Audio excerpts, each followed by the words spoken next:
With the support of strong global fandom, BTS is showing its top presence in the global mainstream music market and is on an unprecedented path as Asian artist as well as K-pop singer. They are also being met by the prejudice and resistance of mainstream discourse against K-pop from the very front. Of course, such media bias does not only appear in overseas. Well, Korean domestic critical discourse has still maintained its disparaging view of K-pop culture as the epitome of consumer capitalism. But on the other hand, there is a cultural and nationalistic view which remains content with the overseas acceptance of K-pop as part of Korean wave. Meanwhile, in the West, the critical assessment on K-pop is implicitly low and full of prejudice. This dominant discourse in K-pop reveals racism, xenophobia, misogyny, and English-centered thinking, which has been long internalized by Western cultural intermediaries such as journalists, critics, and music experts. This negative notion of K-pop has been blocking BTS from being accepted by the Western general public without prejudice. So these are the three popular discourses on K-pop. First, disregarding their artistry. They think they're not artists. They're just a product of excessive consumer capitalism who don't make their own music. Second one is rooted from English-centered thinking that they are not valid because they don't speak and sing in English. Third is the belittlement of fans. The popular discourse is that their fans are all little girls. Popular culture has always been a place of struggle between homogeneity and heterogeneity, or between agreement and conflict, according to John Fisk.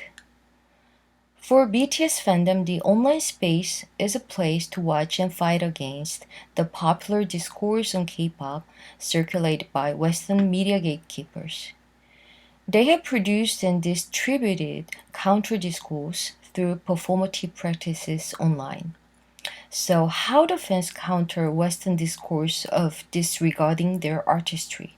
What are the fan practices to counter this? First, there is a thread promotion. The fandom uses Twitter, writing long threads about BTS philosophy and musicality in terms of educational value. Due to the character restriction and its nature of meme-oriented platform, popular posts on Twitter are usually short.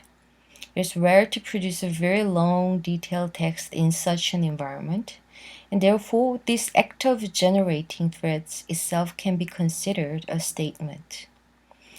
And also fans produce critical discourse through various publications, such as academic journal, magazines, blogs, podcasts, and YouTube videos.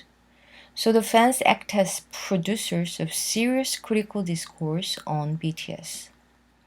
And in response, you can see many media take dictation of the particular discourse produced by fans, such as BTS influence on mental health or how meaningful the lyrics are. And fans also conduct practices against English-centered thinking. Fans make an endeavor to understand Korean by actively searching on translation.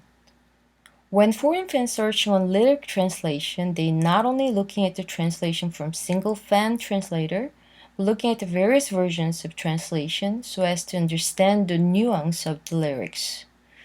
It's something that non-English fans have been doing for a long time to understand English song lyrics.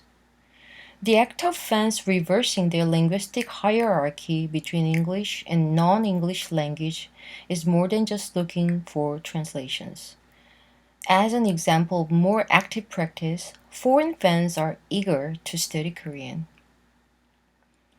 And lastly, let's look at the fan practice to subvert biased fandom representation. They post their selfies collectively and on a regular basis under the hashtags of A.R.M.Y Selka Day. This is the way the fans have practiced against the media's categorizing fans into specific age, race, and gender. By showing themselves via selfies, they counter the biased perception of fandom representation. Recently, the fans launched A.R.M.Y Census, the first large-scale attempt by the fandom to objectively gauge fandom diversity. All surveys are conducted in more than 40 languages, and a total of 350,000 fans have been taking part in the census so far. A.R.M.Y census is to subvert the widespread bias that their fans are only young girls or K-pop is race-specific culture.